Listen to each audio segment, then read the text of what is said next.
Pride in Alcoholics Anonymous. Pride is a feeling of superiority over others which causes a distant or contemptuous treatment toward them.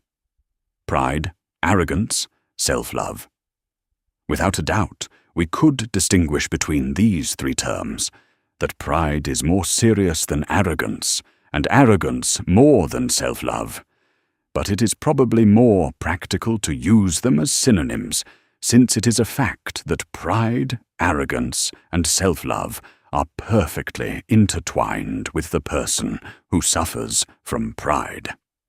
And let us not forget that pride is a capital sin for religion, and for those of us who practice a recovery program, a character defect, that is, pride is the root and heads the other character defects, which are lust, anger, greed, envy, gluttony, and sloth.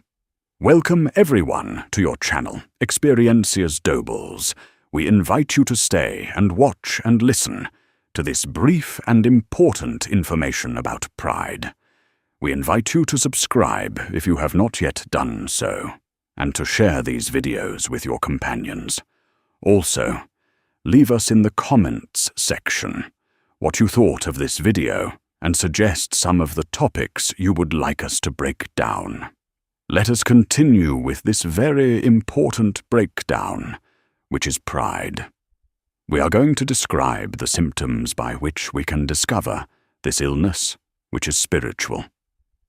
Number 1. Rejection of corrections. The proud person receives any correction as if it were a personal attack. Their reaction is always to become defensive.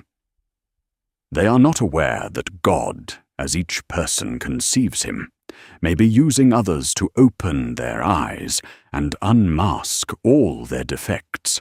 All this can lead to the extreme that the proud person pretends to be self-taught, dispensing with the great wealth that advice, teachings, testimonies, etc. represent. Number 2. Pride translates into the inability to yield in discussions. Deep down, the proud man or woman maintains their positions as their own rather than because they are true. In the heat of the discussion, they do not leave a crack to see the other person's reasons. In reality, they feel them as an opponent. Even if the proud person were internally aware of being wrong, they would maintain their initial positions to avoid the humiliation of acknowledging their mistake. Precisely. The problem consists in that the proud person confuses humiliation with being wrong. Number 3. Disappointment in the face of failure.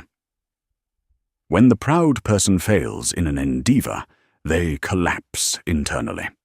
Their disappointment is a very clear sign of their pride, since it reveals that they had built themselves in dreams, in a castle in the air, a house of cards, in which, of course, they occupied the central place, and despair invades them when they see their plans blown apart. In reality, the problem is that the proud person is not interested in what God, as each person conceives him, wants from them, or at least they are unconcerned about it, since they are too busy with their own strategies. But what should we do to overcome this capital sin or character defect? What strategy should we follow? We will propose a series of advice that could be put into practice. Faith in the healing value of humiliation. When one is proud, it is impossible to become humble without going through humiliations. The fact that humiliations hurt us so much shows that we are still not humble. However, it is very important to have faith in the healing value of humiliations, and that they are part of God's providence, which allows us to purify ourselves through this penance. Let us not forget that penances that are not sought are those that can have the most value and fruit. The proud person should make the following act of faith. It hurts me, therefore it can heal me. Asking for forgiveness.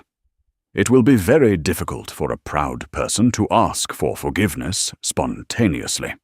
Even if their will is determined to fight against their capital sin or character defect, they will hardly be able to control their first impulses, which will revolt against the path of humility. However, even if at the beginning of the path of humility, the proud person's impulsiveness escapes them, they still have a precious weapon. When calm returns, asking for forgiveness. Let us not think it is foolish to ask for forgiveness when the damage is already done. Besides avoiding the scandal of those around us, it also prepares us to have more readiness in controlling our impulses. When it is very hard for us to ask for forgiveness, let us discover there a pleasing offering to God, a precious stone. Seeing the image of God as each person conceives him, crushing the head of the serpent, let us think about crushing our pride with the grace of that higher power and with humility. Pride is known as part of the 7 character defects, along with anger, gluttony, lust, sloth, envy, and greed. Pride is a common characteristic of human beings that involves the constant and permanent self-praise that a person makes about themselves. Pride is also an attitude of constant self-admiration that causes the person in question to stop considering the rights and needs of those around them, considering them inferior and less important. Pride is a characteristic trait of human beings, since it has to do with the development of self-awareness and of each individual as a unique entity separate from the environment in which they live, a capacity that does not exist in the case of animals. The possibility we have of recognizing ourselves as beings capable of many skills, faculties, and virtues is what leads to the existence of pride. Although pride can occur in all individuals at some point in their life, in more or less profound ways, pride is specifically discussed when a person's traits of vanity and self-praise become exaggerated.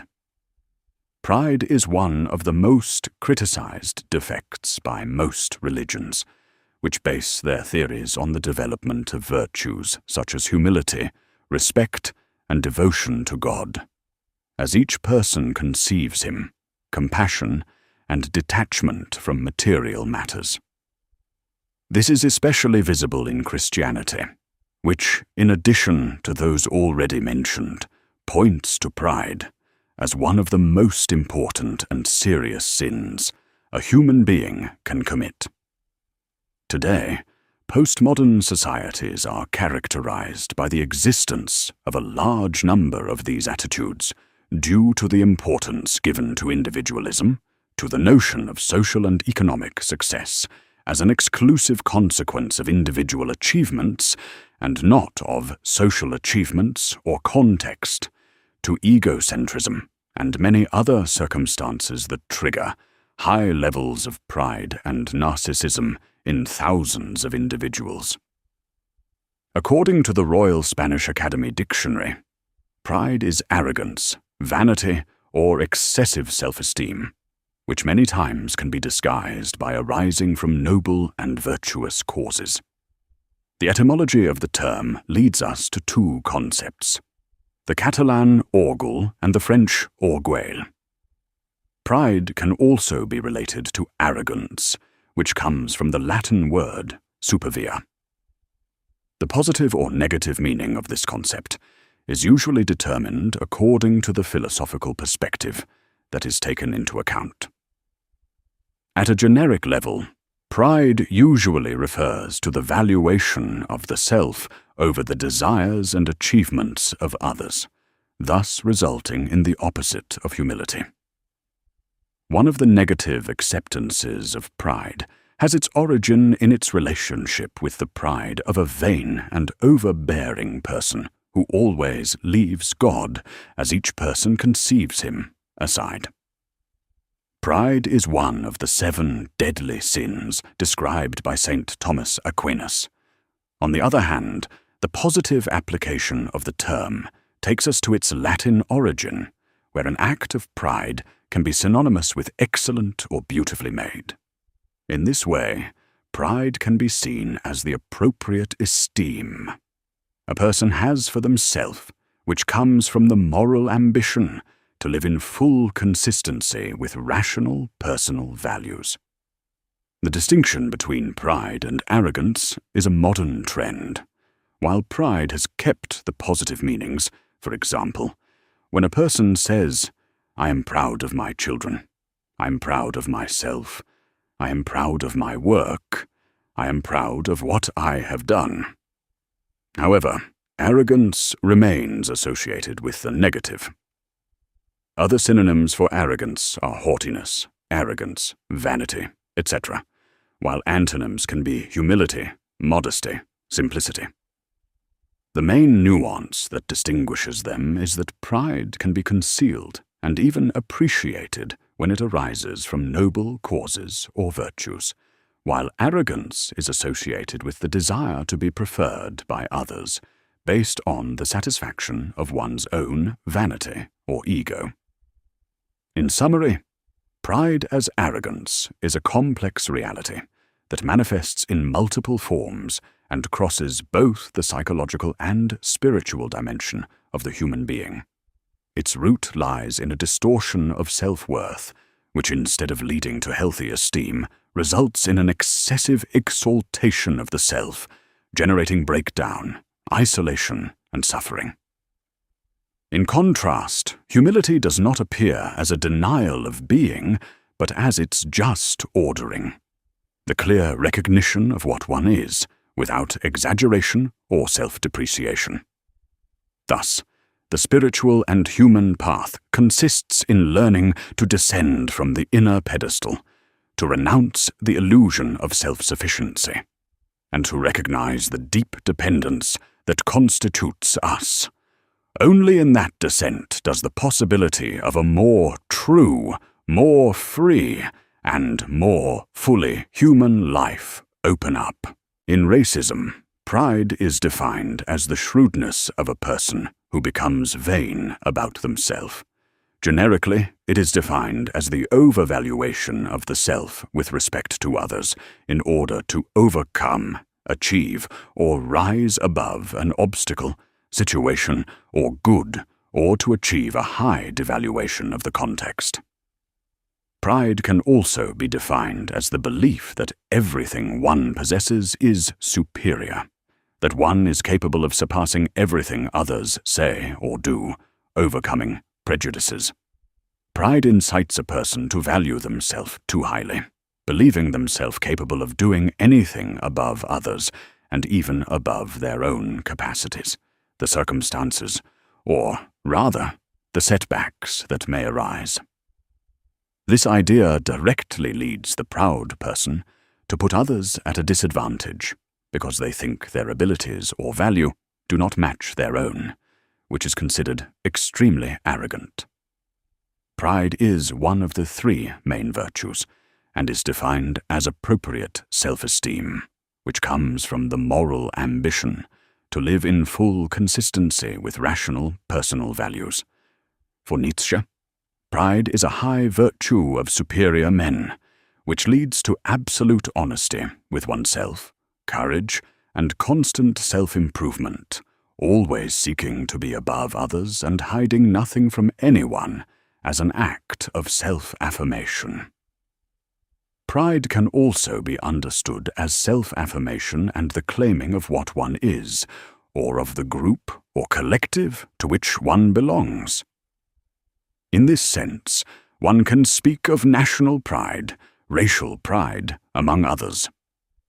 The message it seeks to transmit is the uselessness of worldly pleasures in the face of the certainty of death, encouraging the adoption of a somber viewpoint of the world. The manifestations of pride in the degree of arrogance are the following. Number 1, rebellion against obedience. Number 2, authoritarianism when commanding. Number 3, envy of the values of others.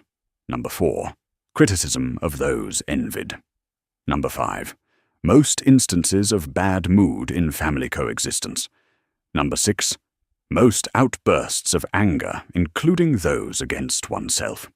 And number 7, they never have dignity, and much less accept their errors. The proud person hates God and men. They appear ridiculous, since man is dust and ashes. It has more or less serious forms, such as the insolent person with a haughty gaze, or the arrogant, rich person who shows off their luxury. The highest degree of pride is that which rejects all dependence and pretends to be equal to that higher power or God as each person conceives him.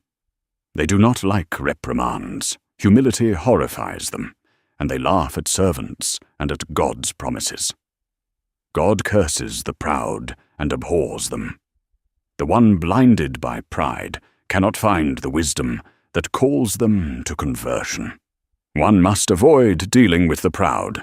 Blessed is he who does so, and whoever deals with them becomes like them. The proud person, to enrich themselves, does not hesitate to crush the poor, whose blood pays for the rich person's luxury. But this contempt for the poor, ultimately, is directed at that God, as each person conceives him. The proud person will receive timely punishment for their acts. Thus, the proud person punishes themselves with their own attitudes and decisions they are making. St. Augustine has proposed a definition of pride that has become classic. What is pride if not an appetite for perverse self-assertion? Perverse self-assertion consists in abandoning the principle to which the soul should be united, and, in a certain way, making itself a principle for itself. This occurs when the spirit exalts itself too much, and pleases itself too much, when it turns away from the immutable good that should please it more than itself. This definition unequivocally underscores the substitution of God by the self as the main element that configures pride. The singular nature of pride, moreover, is a character defect that not only has its own identity, but can also be present in other sins and even enter into virtuous works. Two classes of pride are distinguished, depending on whether they pertain to beginners or the perfect in the spiritual life. Thus, the first are considered carnal pride, and the second spiritual pride. Spiritual pride is that which can occur in a virtuous man who attributes to himself the perfection he possesses, forgetting the help of that God as each person conceives him. Carnal pride is that which makes man disobedient, harsh, greedy, etc. That higher power punishes pride and allows the proud person to fall into the vices of the flesh. This pride is different from vainglory. Unlike any other defect, pride directly opposes God, and, just as other vices attack a single virtue, pride instead ruins them all. Pride is the supreme queen of all vices. 4 species of pride are enumerated: believing that the good possessed comes from oneself, thinking that the gifts freely granted by God have been merited by the beneficiary, boasting of possessing what others do not possess, and finally, despising others. Among the effects of pride, the impotence of the proud person to taste the sweetness of knowing the truth stands out. The gravity of pride is considered greater than lust. Everyone who is proud and who has the divine precept in their conscience does not make an exhaustive study of pride, but rather studies it in function of humility. Humility leads to the first degree of truth, which is self-knowledge. In a second step, one arrives at the contemplation of God. On the contrary, pride is the radical obstacle to perfection. Therefore, whoever desires to fully reach the truth must remove the obstacle of pride, and in this way ascend to the 12 degrees of humility that exist. The imperfections of men are described according to character defects. The first of all is pride. Spiritual pride inclines men to flee from teachers who do not approve of their spirit, and they even end up hating them, to seek satisfaction in their spiritual works, and to vanity in speaking about them. Saint Teresa of Jesus deepens that spiritual pride belongs to those people who are on the path of interior contemplation, and who receive with displeasure works of zeal and charity for souls. This occurs because of a self-love that is very subtly mixed here, and thus it is not understood that it is loving ourselves more than God. Remedies against pride are discussed, but an interesting consideration is added. Bringing to memory all those failures, even the greatest failures we have had, and in this way, with one poison, curing the other. When speaking of hidden pride, it is taught that we often say that we are the very misery and the very dross of the world, but we would grow weary and hand over to God as each one conceives him, this will and our life before him. It affects a great reverence for God, and not the colour of humility. It does not want to aspire to the grace with which God's divine goodness invites him. Such conduct is a form of pride, refusing the grace of God. The nature of pride. At this moment, it is appropriate to remember that pride is a defect of character or capital sin, as we have repeated previously.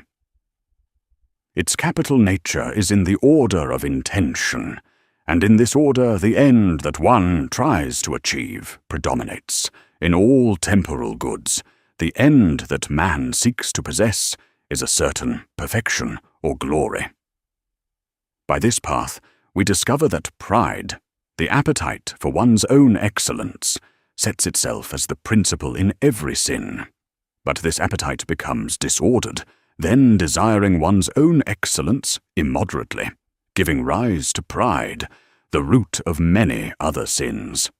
Pride, as part of sins, is innate in man and presents itself as a subtle and clever temptation, the worst of evils that threatens man on his path toward that higher power. Pride, in turn, opposes humility, and this is closely related to man's dependence. Intelligence has a relevant role in the structure of pride, since it is a false judgment of the mind that conditions the disordered movement of the appetite. Thus, just as can be said of sincerity, reason believes itself self-sufficient to understand everything without God. It is a subtle temptation that takes shelter in the dignity of the intelligence that God has given man so that he may know and love him freely. Dragged by this temptation, human intelligence considers itself the center of the universe, becomes enthusiastic about itself again, and the proud person thinks he will be like God, and, filled with love for himself, turns his back again on the love of God. The object of pride is one's own excellence outside the margin of right reason. Now, since excellence proceeds from some received good, we can consider this good from different points of view. According to the position of the good itself, according to the cause for which it is possessed, or according to the mode of possession. The greater the good possessed, the greater the excellence.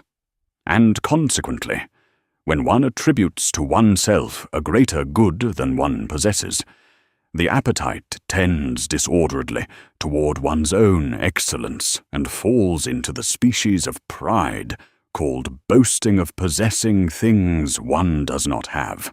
If we take into consideration the cause, then it will be more excellent to possess a good by one's own right than received from another.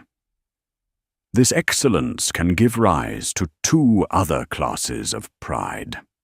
According to whether man considers the received good as his own work or as a reward for his merits, believing that the goods received from God are possessed by one's own right, or that at least they have been deserved.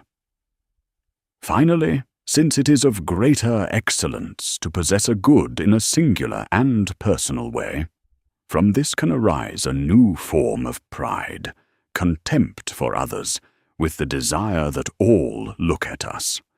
Although it can be said that pride is the mother and root of all vices and defects, there are three that are specifically derived from it: vainglory, ambition, and presumption, which, however, are distinct within it.